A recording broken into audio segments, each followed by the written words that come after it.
I love seeing all the names come in. Good afternoon, everyone. Welcome. Welcome to the 20th annual meeting of the National Collaborative for Women's History Sites.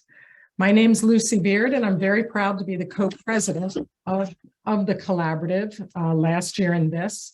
And I want to welcome all of you. It's been a very busy year. Behind the scenes, we've been working very hard, meeting with other organizations and exploring different partnerships, all in the pursuit of bringing women's history to the forefront of people's minds. We have completed a strategic plan that will take us into 2025. And this and a full annual report on our different activities are available on our website. Lindsay will put that into the chat, the link to that, so that you can read more than I could tell you.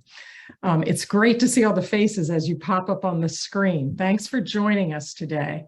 On the public stage this year, the National Votes for Women Trail has, I guess an appropriate term has not been on fire, but it's been very active. And it's been after the long pandemic shutdown. It was wonderful to have so many public dedications of markers that were sponsored by the Pomeroy Foundation or funded by the Pomeroy Foundation. They've been dedicating markers across the country, and the ceremonies and the people that it brings out in the different communities is really inspiring. It really is bringing history home to people wherever they live and really showing people the extent to which the suffrage movement was truly a grassroots national movement that involved people of all stripes, all colors, all classes, all genders. So that's been marvelous to see. We still have some more markers to dedicate. The database is now numbering close to 2,400 sites. It's really an enormous compendium of information about the women's suffrage movement, and we're very proud of it.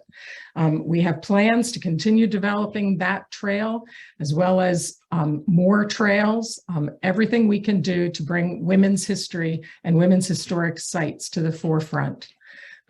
We also had a blog post to show that we're as hip as any kid on the National Trust for Historic Preservation's website, and you can see it there about the National Votes for Women Trail. And there are various other endeavors going on the National Votes for Women Trail. I encourage you to go to the website, read our annual report, and see more about that, plus the work of our Research and Interpretation Committee, which is mighty and strong, and the endeavors we're expecting to do in the next year with marketing and programming, bringing more public programs available to our national audience. Today's talk, as well as other programs we have done, and videos about the trail and other things are on our YouTube channel. If you go to youtube.com and search for the National Collaborative for Women's History Sites, you can see several different videos there that are available online. Today, we have a great speaker with us, and if you have questions during her talk, please do put them in the chat, and at the end, she will be on for questions, and we will we'll mind the chat. I want to introduce first Lindsay Hinkle, who is very much the public face. Just wave, Lindsay, so people can see you. She's the public face of the collaborative. She's the one who fields your emails, manages the website. And yes, Paula, yay for Lindsay. She keeps us together, and it's wonderful working with her. She's a treasure. I'm never letting her go. Also, I'd like all the current and former board members of the collaborative to wave to everyone so people can see who you are. Our board is truly national. We come from Washington State to Texas to Connecticut to New Jersey, New York, Tennessee, Kentucky. It's a great group of women. It's really inspiring to work with all of them. I forgot Nevada, sorry, Joe. But it's really an honor to work with everyone. And I think if Ida is on, I'd like I want to end my remarks by saying it has been truly a great pleasure and a complete honor to work for the last 7 years with Marcia Weinstein, who did roll off the board this past September. And I think she's on today, and I just want her to know how much all of us have appreciated her work as chair. For many years, she really pulled us all along with the trail and made it happen, and so many other things for our organization. She has been a treasure, and we are not letting her go either. So Marcia, kudos to you wherever you are. And I want to introduce our new slate of board officers who've just taken this fall, taken office. I am co-president along with Ida Jones from Morgan State University in Maryland. I'm not sure if Ida is on. I've been scanning all the names to see if she's on. Ida, if you are, turn your mic on and say hello. No, I don't think she is. Judy Wellman from New York State is here as vice president. She's serving her second term in that role. Robin Young, who I think is on by telephone. Am I right? Yes, I'm on. Yes. Hi. She's here. She's from Southeastern Pennsylvania. She's the secretary. And Andrea Malcolm, give a wave. Hello. She's here as the brand new treasurer. So, and she's the director of the Molly Brown House Museum in Denver, Colorado. So I'm excited to work with this new team as we keep carrying the work of the collaborative forward. And since I think Ida had intended to introduce our speaker, but I think I'm just making sure she's not here. I don't want to skip over if she is. I'll go ahead and make the introductions and we'll get our program started so that Heather has plenty of time to speak and then take your questions. Heather Huyck has spent her professional life working to build bridges between academic scholarship and public history audiences. She had a 28-year career as a National Park Service ranger, including 8 years working for the U.S. House of Representatives Subcommittee on National Parks and Public Lands. Following retirement, she taught history at the College of William and Mary for 6 years, and she's quite a mentor to students. Dr. Huyck earned a bachelor's degree from Carleton College and a master's in anthropology and PhD in history from the University. I'm sorry, what's that? Okay, I'll go back.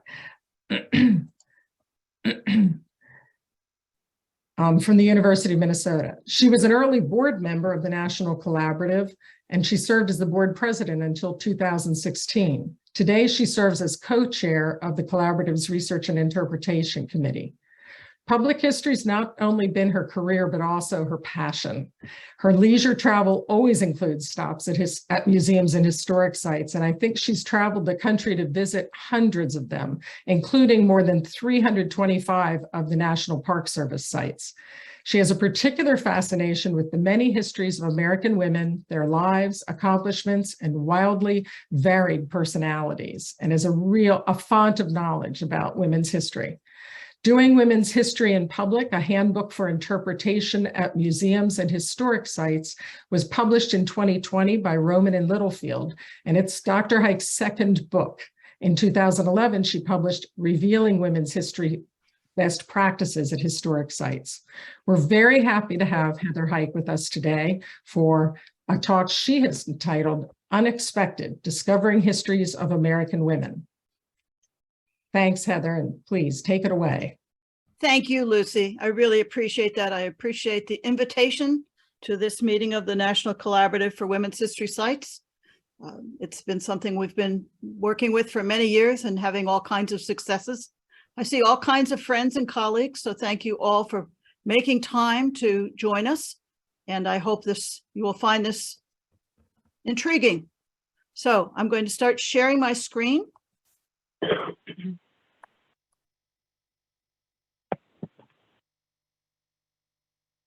And everyone can see that, yes? We're good? The joys of Zoom. So from thinking about Martha Washington's cap at Morristown, where the Patriot Army stayed cold and miserable, to Kennecott copper mines in Alaska, a place still difficult to get to, where the mill is here and the actual mining was up further on the mountain, we can see women everywhere. Wives and mothers of managers, daughters, and also nurses and teachers all lived here at Kennecott and worked here. And there was another town down the road that also had many women. And so places that are hard to get to even now, there were women actively living their lives and doing their work. Sometimes it looks like there are no women at all. This 1920 Masonic dinner, don't see any women, but somebody set that table. And back there in the corner, and I'm hoping you can all see her, I'm pointing to her, but I think the chat is covering her up and I don't know how to make that better.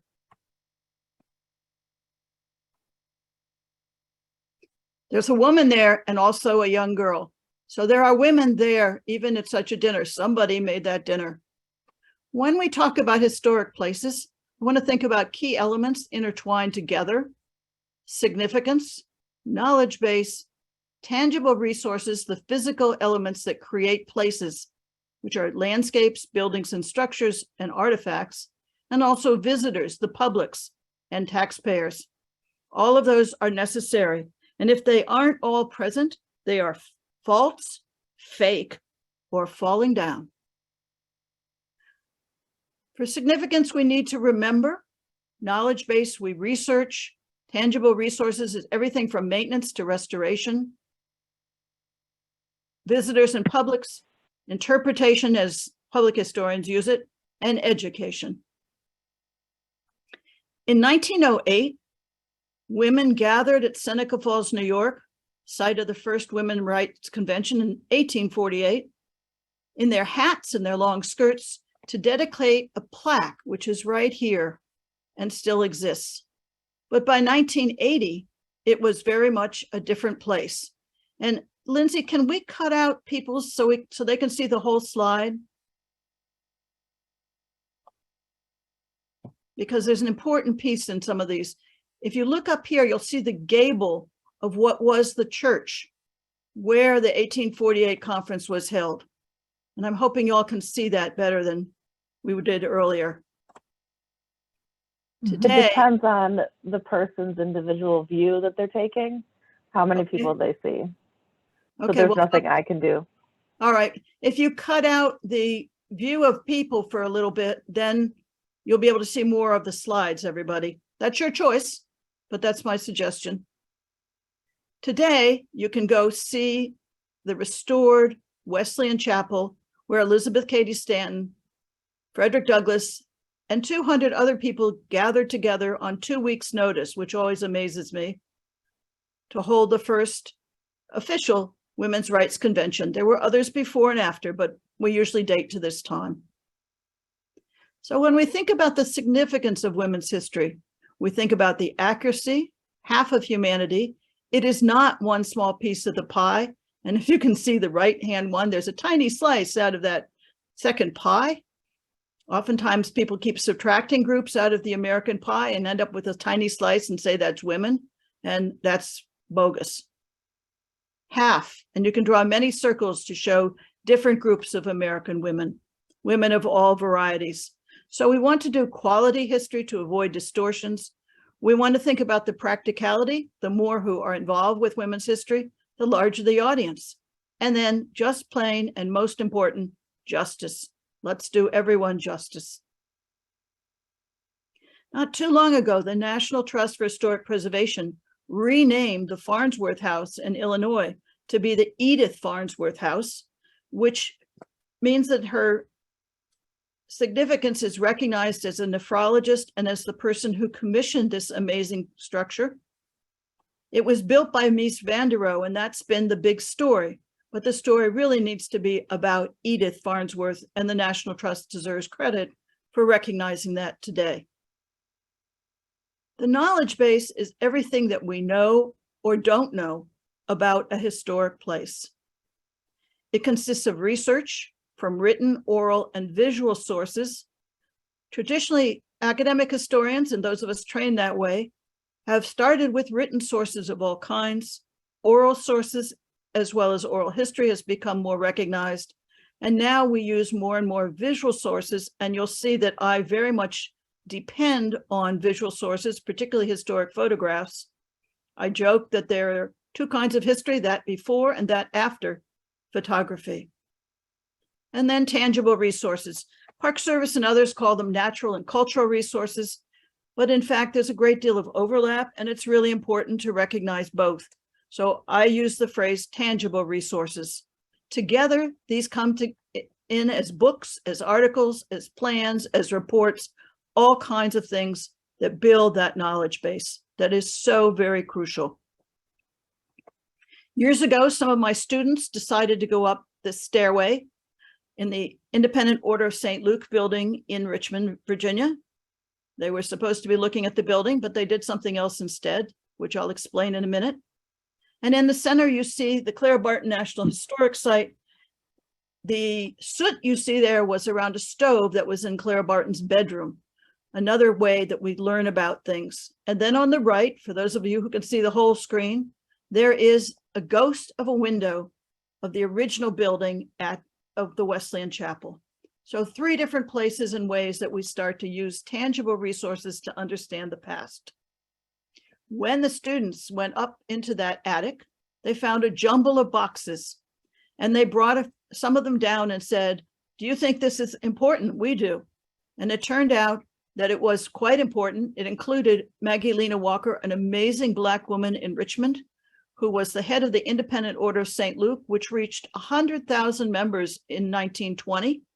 It was a so-called fraternal organization or beneficial organization, an amazing organization, an amazing woman. Here is her poll tax receipt for 1929. And you can also see that she had $7,500 worth of tangible personal property, which was a huge amount in those days. She was quite wealthy. But that poll tax receipt for public schools paid for segregated public schools. After we got the boxes to Williamsburg, the Maggie Walker community, a multiracial community shown here, worked for 7 years to build a database of 23,000 entries and to rehouse each of the documents into clean, acid-free folders, carefully transferring the titles of each folder and watching over all of the objects. And there you see the stack of boxes ready to go back to Richmond. When we do all these things, the public often sees them as books, and I have chosen some of my favorites. There are many, many more. I have a whole so-called cottage full of them. And I'm only showing you some of my most favorites. Online, we have the National Park Service Data Store, which probably many of you have never heard of. It consists of reports and plans for landscapes, for structures, for interpretive styles, and so on, and is really a treasure trove that few people even suspect. Then in the National Archives, we see a typist in 1918. Oh, the other pandemic, who is wearing a mask. And I suppose we all should be today as well, but we get the afternoon off. And the Library of Congress, which has an amazing variety, as the largest library in the world, has what I find as a wonderful website query place, ask.loc.gov. And I should add that the National Museum of American History at the Smithsonian is busy working to identify a great deal of women's history as well. We also want to think about quality fiction, everything from Ames Sheldon's book, Eleanor's Wars, to Geraldine Brooks' Years of Wonder, to a third book that you see down in the bottom there. And such books with Taya Miles, Cherokee Rose, which is fiction and partly on her dissertation, which I think is pretty amazing. So you can see the kinds of opportunities that exist there.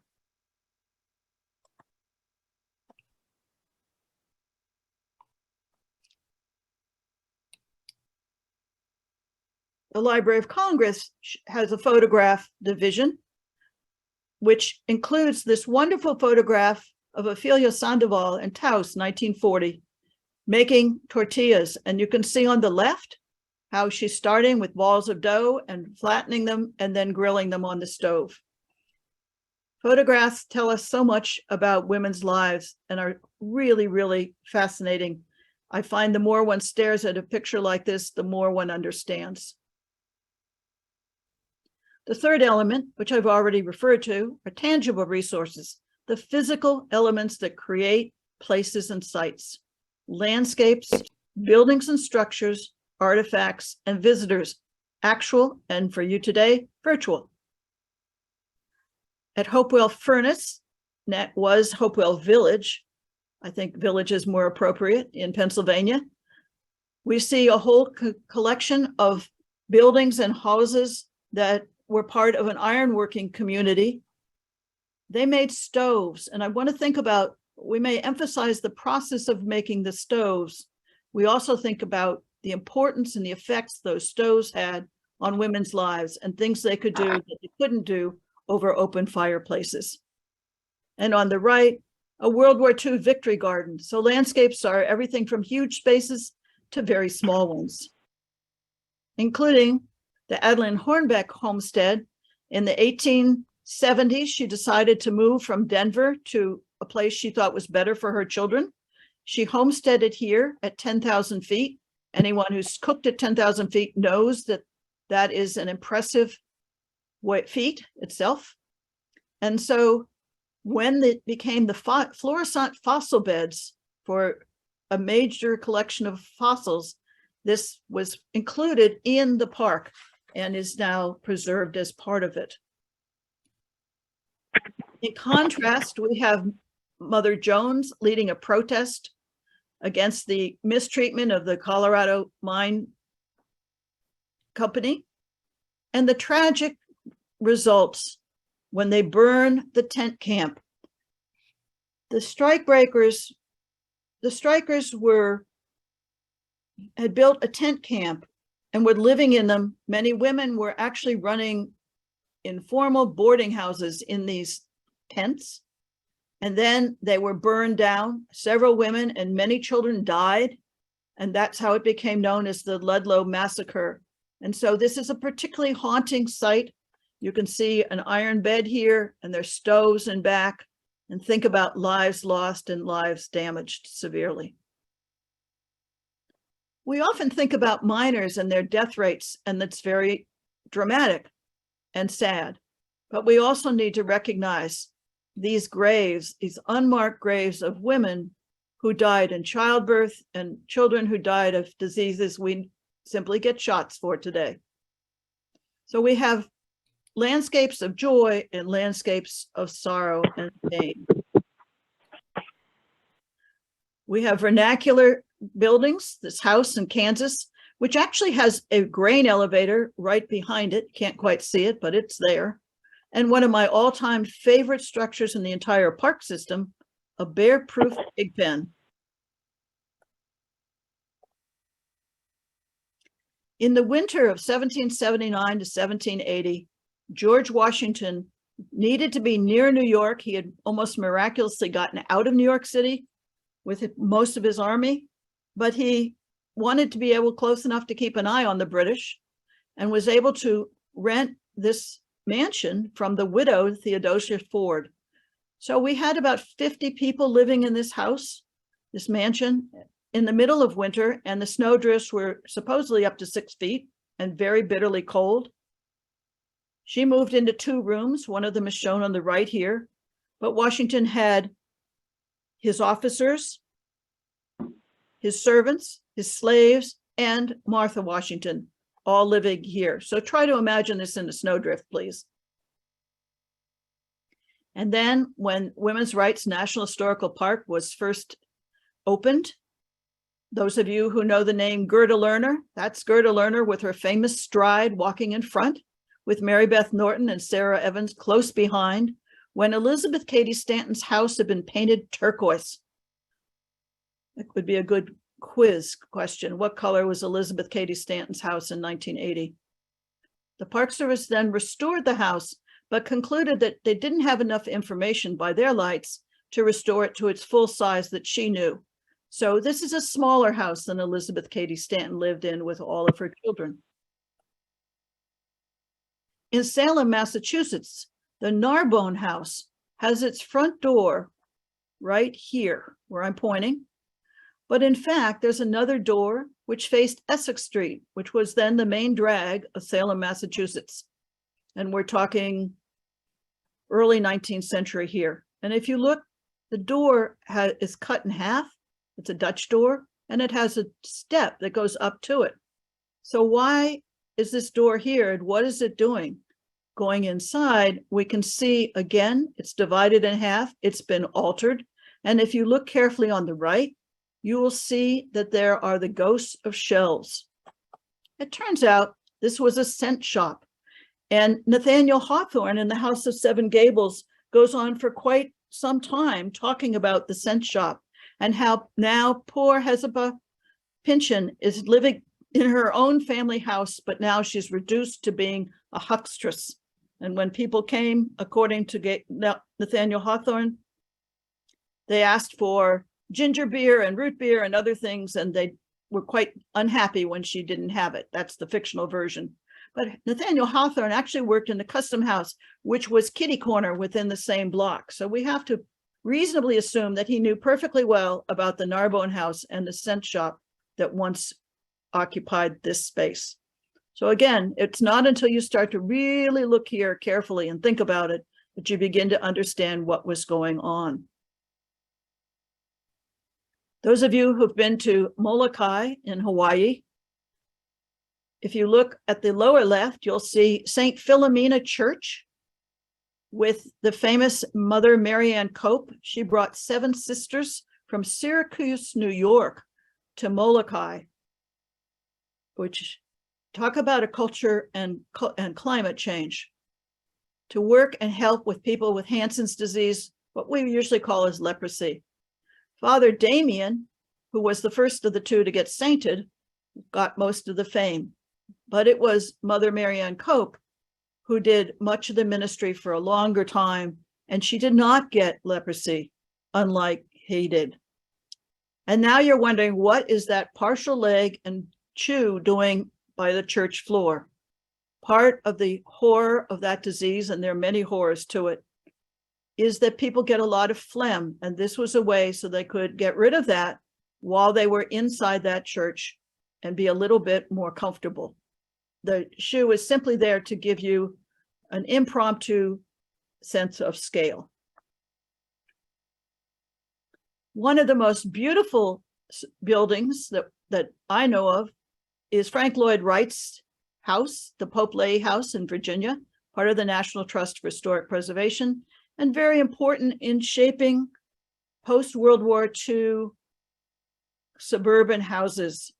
The living room shows a fireplace, shows it's very comfortable, commodious. Most of us could probably get ourselves into this room if we wanted to, with the dining room off to the side. It looks very nice. And another view of the dining area. But then look over here on the left, and then look on the right, and you will see a very small, dark, inefficient kitchen, which gives you a sense of the way Frank Lloyd Wright designed many of his kitchens and the attitude he had and others had towards this key part of women's work. In Atlanta, Margaret Mitchell occupied this first floor, ground floor apartment where she wrote Gone with the Wind here at this desk.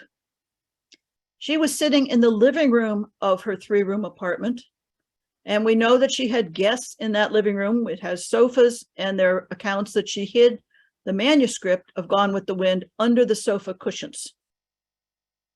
It was the public room and her workroom.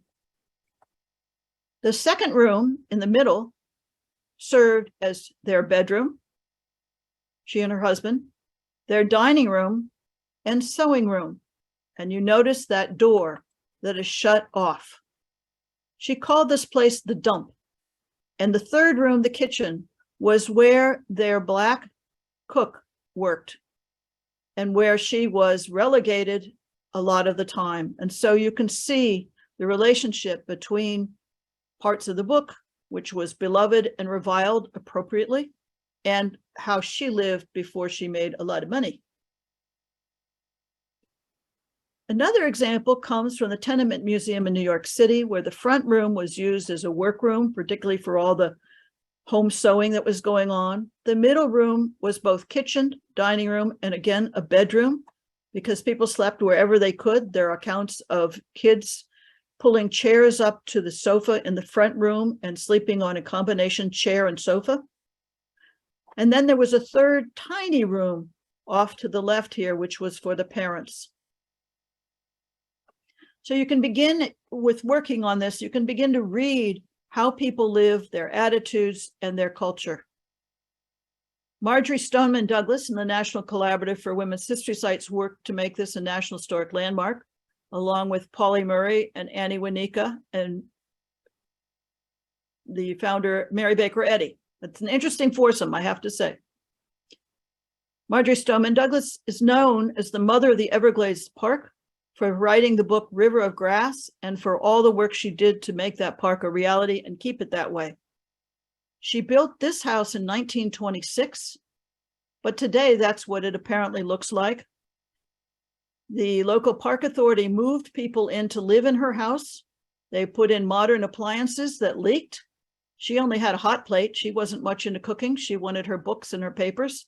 And that's what we have today when significance is not recognized.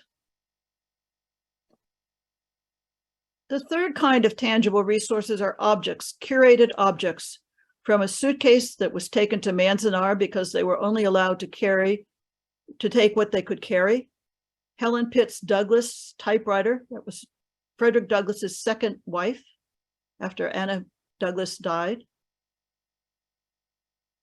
A wonderful little sampler from 1811. We don't know who made it, but I think it's quite charming and talks about middle-class expectations of women. Most sewing wasn't beautiful embroidery. It was 20 stitches to the inch, keep going. And a yucca sandal from Mesa Verde. All of these because women generally didn't own or inherit land.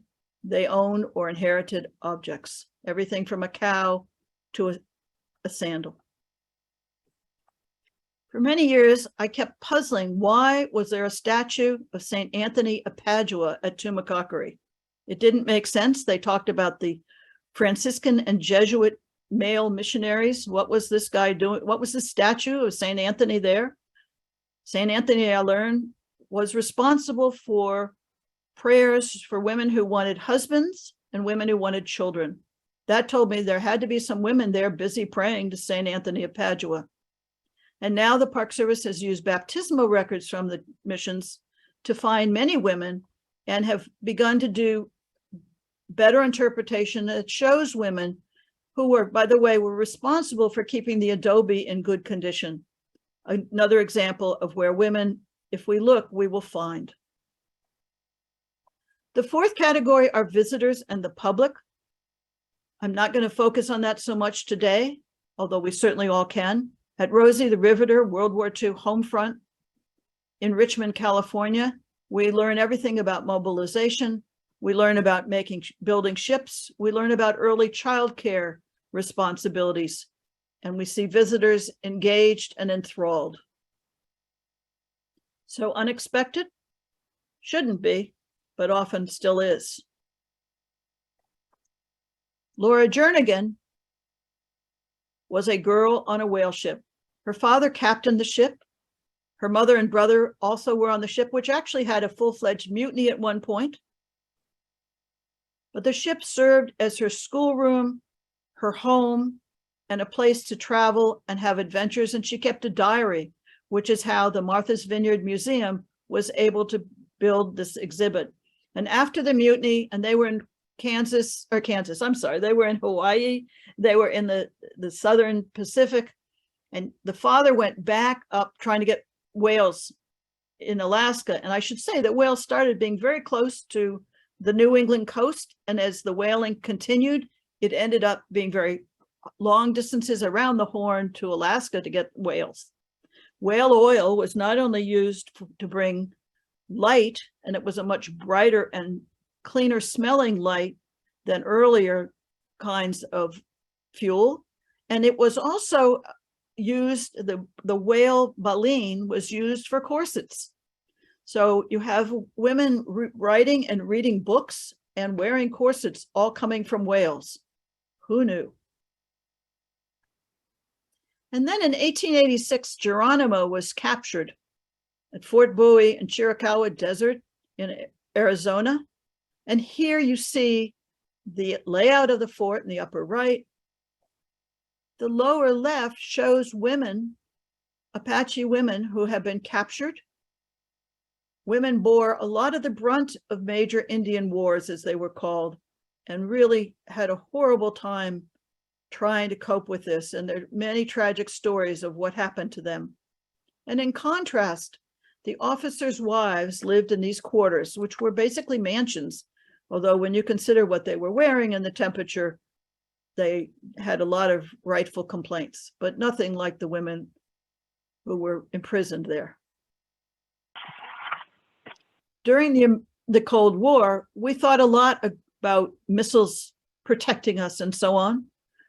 The missiles were also kept in their silos, and there's now a park, Minuteman Missile Base, which had apparently a sense of humor.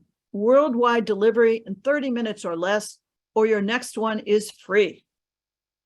Again, we look at this and we think, where are the women?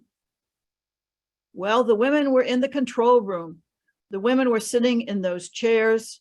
And here, this wonderful woman, her hair and makeup and nails fully made up, working the controls as part of protection. There are other women too that I can't resist not including. Dorothy Moulter lived for 50 years in the Boundary Waters canoe area in northern Minnesota, truly off the grid. And Frances Willard, at age 53, learned to ride a bicycle and wrote about how I learned to ride a bicycle. Two older women who were living amazing lives in such very different ways. Women in Washington, D.C., many of us know the March 1913 suffragist parade going down Pennsylvania Avenue with all kinds of results. And some of us may know the Furies, which was a 1970s lesbian collective, including Rita Mae Brown's Home for a While. But as I was looking at this program, at first I didn't realize that the lower left, those are not just men in the Ku Klux Klan at the US Capitol in 1925. There are a lot of women as well. When we try to tell the whole story of the histories, plural, of American women, we need to remember women that we admire, women we respect, and women that we find very troubling. So I want to suggest that women and girls, as half of the population, we begin with that assumption that women were half and look for them. We use all kinds of sources and resources. We recognize full diversity. We recognize the range of culturally defined good and bad women. My favorite example is Anne Hutchinson, a colonial woman who was banished from the Puritans because she was preaching to people. Later, there was a DAR chapter called the Anne Hutchinson chapter, which I just happened to find very amusing, that there's an Anne Hutchinson DAR chapter.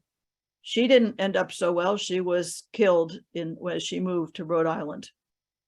So assume that women were there and find them.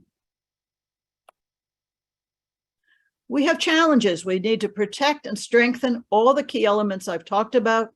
Again, significance, knowledge base, tangible resources, and visitors, public engagement. We need to increase the number of places preserved and interpreted, such as the Women's History Trail, the Votes for Women Trail. Complicate the histories, reinterpret relationships, particularly of race and gender. Engage MOS, M-O-T-S, and that's from my husband, males of the species. There are MOs who have been very supportive in women's history. There are MOs who have said to me, when you call it women's history, we feel excluded. It feels possessive to only you. So I try to shift it to saying histories of American women, to recognize the multiple histories and to recognize it should belong to everyone and support everyone doing the work. And I want to show you that this is the Clara Barton National Historic Site in Glen Echo, Maryland. The Park Service is currently planning to restore and rebuild this particular large wooden structure. And the National Collaborative is concerned, along with the National Trust, National Parks and Conservation Association, and historians. The current proposal would be to expand the arts and crafts locally used park next door. The park superintendent has told us that he will not allow glass blowing, and that's a quote, in this wooden building of over 10,000 square feet. But some of the women historians and preservationists are saying we need to find a better partner. We need to tell this story. We need to find ways to make this lively. We don't want it to be a few rooms scattered throughout the building that tell the history of Clara Barton by herself. The more we look into this, the more we realize how many different things she did far beyond only the Civil War nursing. She founded the American Red Cross. She got the US into the Geneva Convention, which has implications for the Ukraine today. She even created first aid, which I suspect everyone on this Zoom call has at one point used. And so this was a community of people. It was an organizational headquarters. It was not only her bedroom and her office. And finally, I want to finish with this picture of the Slider Farm. It's on Gettysburg Battlefield near Devil's Den, where particularly horrible fighting took place. And in 1863, the Slider family fled and basically couldn't return. They moved away after the battle because there wasn't much left. The fencing, the buildings, the animals, the crops were all damaged severely. The chief historian of the Park Service many years ago sent me to this farm and said to me in his amazing tone, "What is a living history farm doing in the middle of a battlefield? There are pigs and chickens there," unquote. So I went to the Slider farm and I learned about the Slider family, and I found out that there was a family farm, not first, and then a battle. And I returned to Ed Barris and I said, "Ed, what is a battle doing in the middle of that family's farm?" And I also returned with a wonderful kitten. So you never know what you're going to get at a historic site. They were closing the site and they needed to find a home for the kitten. So I helped them out. So the next time you see tracks going up a mesa, such as this one to Atsina Mesa in Arizona, and they go all the way up, it's a huge height.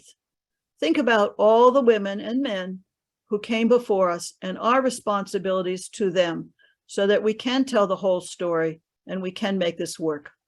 So thank you all very much. I appreciate your coming, and I will pause my share and go to everybody. Thank you, Heather. Thank you very much. Really enjoyable. Yeah. And you're all ready for the pop quiz, right? Right, right. If that's not going to stay up on the screen, please do repeat the title of the book and tell people how they can purchase it. The title of the book is Doing Women's History in Public. And I can't do the chat. I'll let you worry about the chat then. Right. Yeah, we'll handle the chat. Okay. You can see I didn't take marketing classes. And they can get a copy of the book. You can get a copy of the book on Amazon. You can get a copy, and we sent out a discount from the publisher Rowman and Littlefields for a 30% discount. So if you would like that, you are most welcome to it. Right. And that's Rowman, spelled R-O-W-M-A-N, Rowman Littlefield. Go to their website and look for Doing Women's History in Public, and you'll get a nice discount on the. Well, actually, we need to, if you would have them go to Leslie, because we will get and some people have the discount. You won't get it from them directly. But Okay. if you let us know, we will get you the discount. Right. Because I wrote this as a way of helping our community do the Histories of American Women. It is a money loser and a family joke that it is, but it's trying to help with the research, the preservation, and the interpretation of all these different kinds of sources. Okay. We have a great question in the chat, and it's from Randolph Hollingsworth, who is in New Zealand. So the miracle of Zoom. I'll read the question. It's, how might we use paintings, etchings, sketches of landscapes or people in ways that differ from or are similar to photographs? In a related sidebar, do we as scholars respond to 3D depictions of historical life, like a restored village or a digital 3D recreation? Do we respond to them as historians the same way we do with 2D resources like photographs or diaries? Okay, that's enough for a while. So I would say that paintings and etchings and sketches, paintings, etchings and sketches are wonderful sources. I always want to know who the artist is. I think about Georgia O'Keeffe, and she has great paintings. I always try to compare what was painted with the painting itself. And yes, they are wonderful sources. You just need to try to work through what it looks like and what they're painting. So you know, and if you're looking at it in terms of accuracy, you want to think, is it informed imagination, or are they just sticking paint on a canvas? In terms of 3D depictions, I love 3D depictions if they're well done. And I once was at Plymouth Plantation. I'm standing there, I'm thinking of all the colonial article. I was in colonial history at the time. I'm having a grand time repopulating it in my mind with all the different articles and books I'm reading. I'm just standing there, and this woman says to me, I don't see anything. What do I do here? What is this all about? And so while I was really enjoying it, she was befuddled. So restored villages and 3D recreations can be wonderful if they are based in knowledge base and good scholarship, if they are well done, and if they are not boring. So they can be great, and there are times when one really cringes. And there have been times, there was one famous historic site on my honeymoon 30 years ago, and the interpreter had shiny mirrored sunglasses on, which drove my husband crazy. And then he said, well, to be a slave here was really the same as to be a poor white. And I turned to my husband of 2 days, and we looked at each other and we said, we're out of here. And we left. And I immediately got a hold of the head of the historic site. I'm protecting the guilty here because they've definitely cleaned up their act 30 years later, and let him know that that was not cool. So yes, there's a lot that those are great sources. You just, like any source, and photographs too. Photographs can be played with. You want to know who's left out of that picture and who took it. Mm-hmm. Right, thanks. Nooper, I think you have your hand up. I want to give you the mic. Thank you. Heather, I really enjoyed your talk, which I knew I would. But I just wanted to tell you that that I like the pictures, and I was wondering if you're writing a book, or you already have a book which I can use for my classes. The book is written, and I will hold it close to you. It's right there. If I can see it, but I can write you a note and you can send me the name and everything. I would be happy to, and it is designed to be used by sites and classes. There was a review that said it's basic, and I took that as a compliment, because yes, we all need basic books. there's more scholarship tucked in there, but I didn't want it to be hard to read. No, I mean, basic books are very difficult to write, and I'm glad you wrote. Well, we'll see what you say when you get your copy. I won't complain. Don't worry. Okay. All right. Thank you, Nooper. And again, anyone who wants to order the book from Roman and Littlefield, if you send an email to membership@ncwhs.org, that would be Lindsay. She can send you the code for getting a discount on the. I'm already a member, so I will just send it to Nancy. Yeah, send it membership@ncwhs.org. She'll be happy to reply with the discount that you Okay. can get directly from the publisher. Okay, thank you. Yeah. Kim had a question. Do you know of people using this model to find, that's in quotes, underrepresented populations other than women at historic sites? No, I don't, but I certainly developed it as a way to be able to find anyone. I used it in the book. I used examples of various groups to do the same.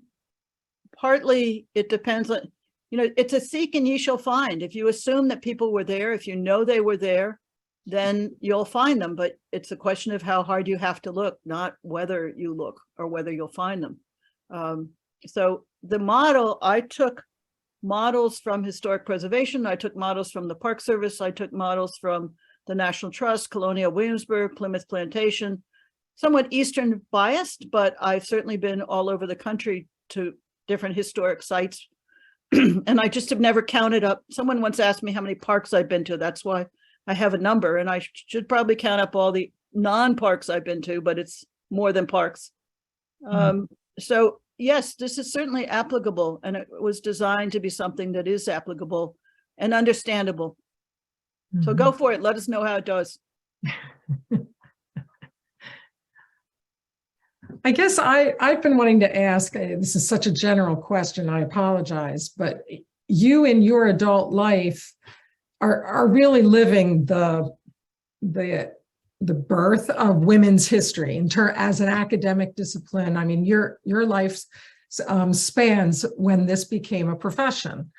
And I guess I want to ask, what's the future and what excites you what excites you today? What do you see happening that you find particularly inspiring or? Well, I love that there's so many more resources online. I think a lot of people decide to spend the pandemic digitizing sources, which I think is brilliant. I love seeing younger historians come and join us, and I believe strongly in encouraging people, especially our friend Kamisha, who is the future Dr. Scruggs. I believe in anybody doing a dissertation has my sympathy. And I think that when I started, the first women's history classes seemed to have been an outbreak in 1971 in many places. I got a class there at Carleton College. We had two books, Century of Struggle and Up from the Pedestal. And women's history at that point was defined strictly as the history of suffrage. And you saw that pile of books. And if I could turn the camera and show you where I live now, you would be all laughing in recognition at how many books I have managed to squeeze into our cottage, as they call it here. And I keep getting more, and my husband keeps saying, "What are you going to put those?" So I think we have such an outburst of scholarship. And when I see the Smithsonian, the National Trust, the National Parks Conservation Association, and that's a group that y'all should know as well. When I see all those and the Park Service working to find and research and make real more history of women, I take great hope in it happening. And so I think we all owe it to each other to help each other out, as we all have, and to make sure that the next generation appreciates that to go from 2 books to easily Hundreds. I don't know if I'd say 20,000, but at least 10 is a good idea. And Joanne oh, that's your light. I thought you were showing us an object. So that's what I would say. I'm optimistic, but I also know how much work it takes. And I also know it takes money, folks, and it takes funding, and we can't not realize that. I will add that another group I'm working with is working on a film that will recognize the 50th anniversary of the first Episcopal women priests. And so they're trying to find money. And there are other groups that are saying, you mean in 2 years, we will have 50 years of women priests? That's an example where Roman Catholic women expected that if the Episcopal women opened the door, the Roman Catholic women could come on through. That obviously has not happened, but it's a situation where the Episcopal Church has been transformed in that 50 years. So I think you need to, part of it is being able to look at the longer term, and that's very special. Right, right. Does anyone have any other questions for Heather? I'm doing my best to skirt among all to see if there are any hands raised or anything. Oh, come on. I know you all have great questions. This is not a shy group. If you want to know more about the Clara Barton, I would encourage you to let Lucy and the collaborative know. And I also want to shout out to Jan Cartman, who's now in the chat. She does a lot of media, and she is looking at plays. And so that's another wonderful approach. And so she has done some great scripts. And I would say Jan and I have known each other since first grade, which is amazing. Yeah. So yes, Jan, I agree with you. And maybe you can help us. But please, the Clara Barton situation needs people's attention. Right. We can provide, the collaborative can provide information about what the Park Service is suggesting it will do. We're hoping to change that and offer them some good, yeah, thank you for that link, Kimberly. But we want to offer them some better ideas on how this site can be elevated and restored, but also used for a greater purpose than what they're currently suggesting. But, well, I want to thank everyone for coming. Again, the book is Doing Women's History in Public, a handbook for interpretation at museums and historic sites. Lindsay has put into the chat the code for getting discount, but if you can't get it from the chat, you can email membership@ncwhs.org to find it. Oh, here we have another question real quick. What site do you believe is the most important to tell a more complete history of U.S. history, a complete story of U.S. history that features women? Every. Good answer. I don't pick out just one. I can't do that because somebody would be left out. And Joanne Callahan has a question, I think. Oh, I'm not seeing it. I see a hand. Oh, okay, Joanne. But you're muted, Joanne.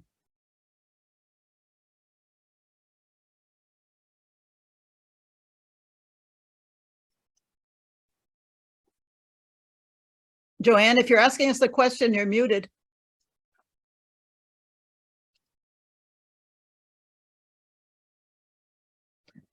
Maybe not then. Maybe not. Thank you all for coming. We All really right. are glad you came. Thank you, everyone. Have a great day.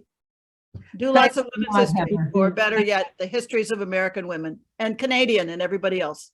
Thank you. Thank you. All the women. Thanks a lot, everyone. Thank you.